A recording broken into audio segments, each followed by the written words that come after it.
ಪ್ರಭು ಯೇಸುವಿನಲ್ಲಿ ಅನುಗ್ರಹಿತರಾದ ಪ್ರಿಯರೇ, daily blessing ಎಂಬ ವಚನ ಶುಶ್ರೂಷೆಯಲ್ಲಿ ವಾಕ್ಯ ಆಲಿಸುವ ಎಲ್ಲರಿಗೂ ಈ ಒಳ್ಳೆಯ ದಿನ ಅಂದರೆ ಪಾಸ್ಕ ಭೋಜನ ಪವಿತ್ರ ಗುರುವಾರದ ಎಲ್ಲ ಪ್ರಾರ್ಥನೆಗಳು ಅನುಗ್ರಹಗಳನ್ನು ಹಾರೈಸುತ್ತೇನೆ. ಇಂದು ಪ್ರಾರ್ಥನೆಯೊಂದಿಗೆ ನಿಮ್ಮ ಭವನವನ್ನು ಜೀವನವನ್ನು ನೆನೆಸಿ ಪ್ರಾರ್ಥಿಸುತ್ತೇನೆ.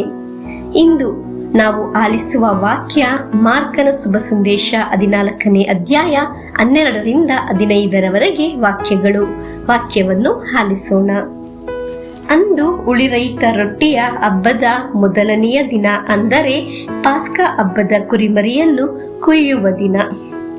ಶಿಷ್ಯರು ಯೇಸುಸ್ವಾಮಿಯ ಬಳಿಗೆ ಬಂದು ತಮಗೆ ಪಾಸ್ಕ ಭೋಜನವನ್ನು ನಾವು ಎಲ್ಲಿ ಸಿದ್ಧಪಡಿಸಬೇಕೆನ್ನುತ್ತೀರಿ ಎಂದು ಕೇಳಿದರು. ಯೇಸು ಅವರಲ್ಲಿ ಇಬ್ಬರಿಗೆ, ನೀವು ಪಟ್ಟಣಕ್ಕೆ ಹೋಗಿರಿ, ಅಲ್ಲಿ ನೀರಿನ ಕೊಡವನ್ನು ಹೊತ್ತವನೊಬ್ಬನು ನಿಮ್ಮನ್ನು ಎದುರುಗೊಳ್ಳುವನು. ಅವನ ಹಿಂದೆ ಹೋಗಿ ಅವನು ಯಾವ ಮನೆಗೆ ಹೋಗುತ್ತಾನೋ ಆ ಮನೆಯ ಯಜಮಾನನಿಗೆ, ನಮ್ಮ ಗುರು ನನ್ನ ಶಿಷ್ಯರ ಜೊತೆಯಲ್ಲಿ ಪಾಸ್ಕ ಭೋಜನ ಮಾಡಲು ನನಗೆ ಕೊಠಡಿ ಎಲ್ಲಿ ಎಂದು ಕೇಳುತ್ತಾರೆ ಎಂದು ವಿಚಾರಿಸಿರಿ. ಅವನು ಮೇಲುಪ್ಪರಿಗೆಯಲ್ಲಿ ಸಿದ್ಧವಾಗಿರುವ ಹಾಗೂ ಸುಸಜ್ಜಿತವಾಗಿ ದೊಡ್ಡ ಕೊಠಡಿಯನ್ನು ತೋರಿಸುವನು, ಅಲ್ಲಿ ನಮಗೆ ಊಟ ಸಿದ್ಧ ಮಾಡಿರಿ ಎಂದು ಹೇಳಿ ಕಳಿಸಿದರು. ಪ್ರಿಯರೇ, ಎಲ್ಲಿಯೋ ಅಲ್ಲ ನಾವು ಪಾಸ್ಕ ಭೋಜನವನ್ನು ಸಿದ್ಧಪಡಿಸುವುದು, ಅದು ಯೇಸುಸ್ವಾಮಿ ಮನಸ್ಸಿನಲ್ಲಿ ಯೋಚಿಸಿದ ಸುಸಜ್ಜಿತವಾದ ಒಂದು ದೊಡ್ಡ ಕೊಠಡಿಯಲ್ಲಿ. ಹಾಗೆ ಆದರೆ ಇಂದು ನಮ್ಮ ಒಬ್ಬೊಬ್ಬರ ಭವನ ದೇವರೇ ಸಿದ್ಧಪಡಿಸುವ ಒಂದು ಭವನವಾಗಿ ಬದಲಾಗುವುದು. ಹಲ್ಲೆಲೂಯಾ. ನಿಮ್ಮ ಒಬ್ಬೊಬ್ಬರ ಜೀವನದಲ್ಲಿ ಯೇಸುಸ್ವಾಮಿ ಪಾಸ್ಕ ಭೋಜನವನ್ನು ಸಿದ್ಧಪಡಿಸುವ ಸಮಯವಾಗಿದೆ.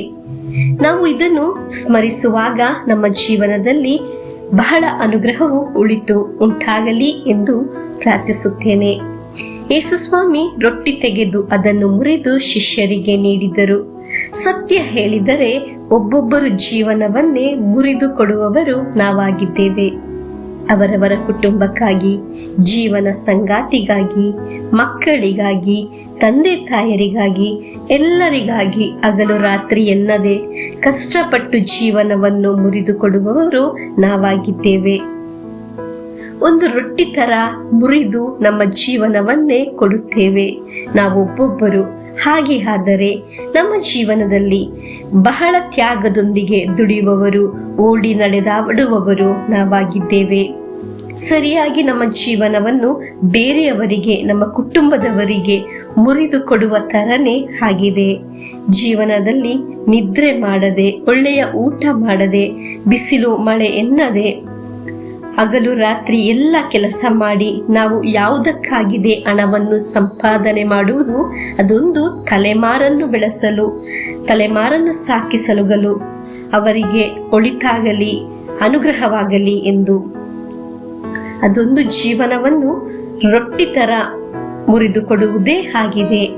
ಈ ಪಾಸ್ಕ ಭೋಜನದ ದಿನ ಯೇಸುಸ್ವಾಮಿ ಹೇಳಿದ ಒಂದು ಮಾತು ಇದೆ, ಇದನ್ನು ನನ್ನ ಸ್ಮರಣೆಗಾಗಿ ಮಾಡಿರಿ. ಸ್ಮರಣೆ ಮರೆತು ಹೋಗುವುದು ಒಂದು ಅಪಘಾತವಾಗಿದೆ. ಇಂದು ಎಲ್ಲರಿಗೆ ಜಾಸ್ತಿ ಇರುವುದು ಒಂದು ಮರೆವು.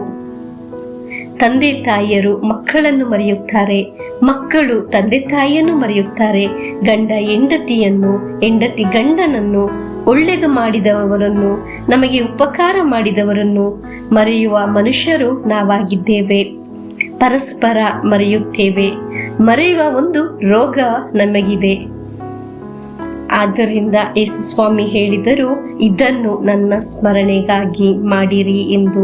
ಆ ಒಳ್ಳೆಯ ಸ್ಮರಣೆಯನ್ನು ಯಾವಾಗಲೂ ನೆನೆಸುವ ದಿನವಾಗಿದೆ.